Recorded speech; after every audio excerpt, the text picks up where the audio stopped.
Creativity is like a journey, one that often starts with a simple idea, a spark. Today, I am starting a new project that I have never tried before, building a miniature house of this type. And through this, I want to share a bit about creativity and how, with constant practice and curiosity, we can all find new ways to express ourselves. Hi everyone, welcome back to the channel. If you have been here before, you know that I love exploring different art forms, whether it's rock painting, watercolor, or something entirely new.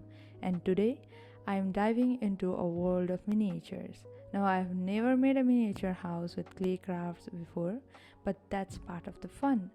We are going to learn together step by step. Here, I'm using 3 pieces of wood. If you have two or any pieces of wood, you can use whatever you have around you, and I'm sticking them together with the help of a hot glue gun. And if you do not have hot glue gun, you can use any other kind of glue, for example fevicol. And after sticking them together, I am applying a coat of gesso so that it would be easier for me to paint, and it always gives a smoother surface whenever we are trying to paint over it's like creating your own canvas in the hood. And after that, for the doors and windows, I am making them with the help of clay. That's air dry clay, and we have to mix both the hardener and the base together to make the clay. And after that, I am first measuring the size and what should be the shape, and I'm all just figuring it out right there because I don't know, I have never done it before. So firstly, I'm starting with by making steps.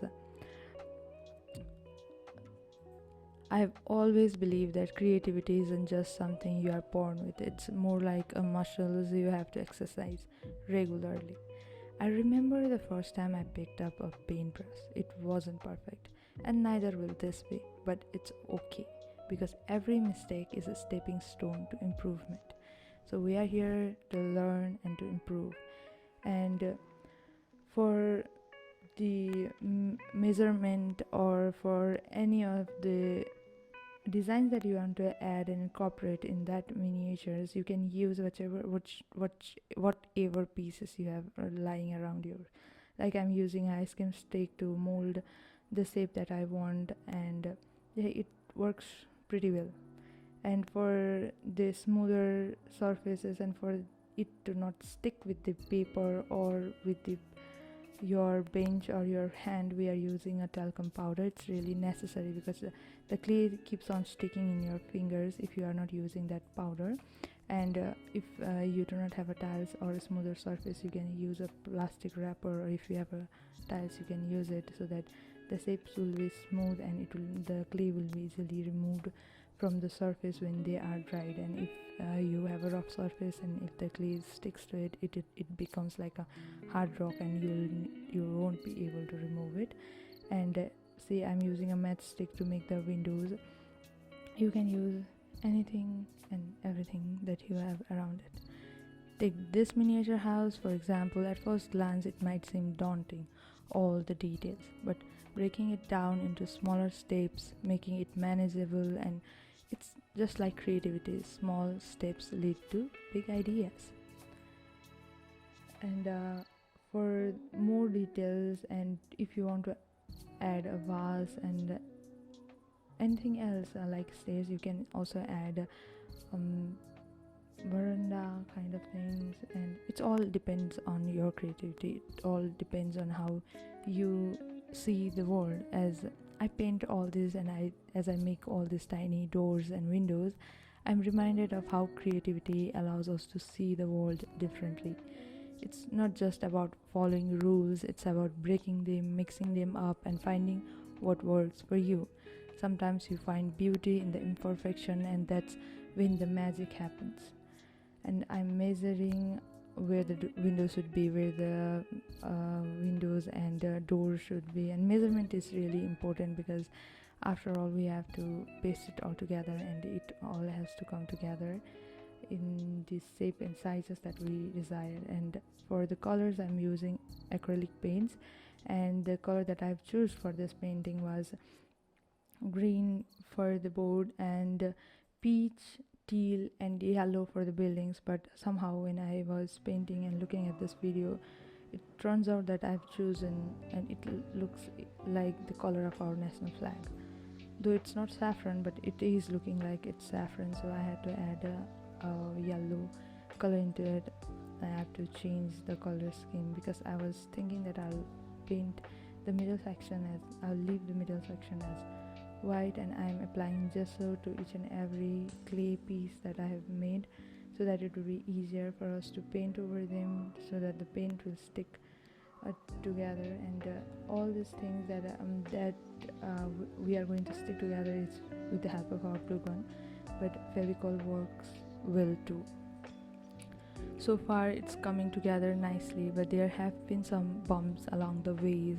I have had to start over with some part, and I have changed my design to like more than once, but it's part of the process. Creativity isn't a straight path, it's full of twists and turns, and that's what makes it exciting.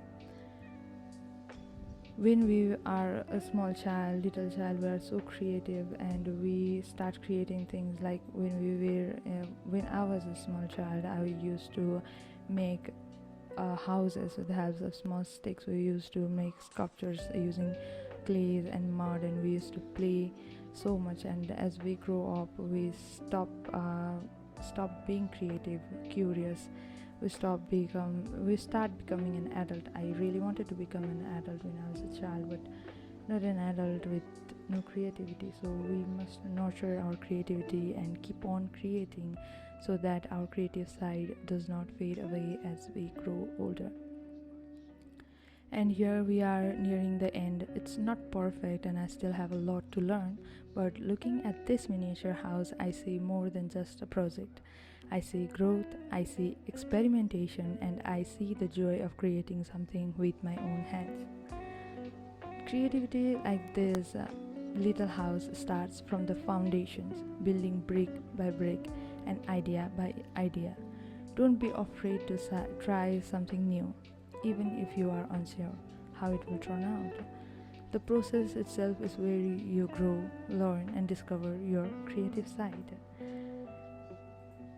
And your creative side is also waiting for you to nurture it and to look at it and to hear it. So we need silence, we need peace, and we need some comfortable places where we are out of our social media life, or we are away from our phone, so that it will give us time to think, to create the things that are yet to be created. Like the world needs it. The world needs your creative side. The world needs your creative voice. Thank you so much for joining me on this creative journey. And if you enjoyed this video and want to see more projects where we explore, learn, and create together, don't forget to like, subscribe, and hit the notification bell. I can't wait to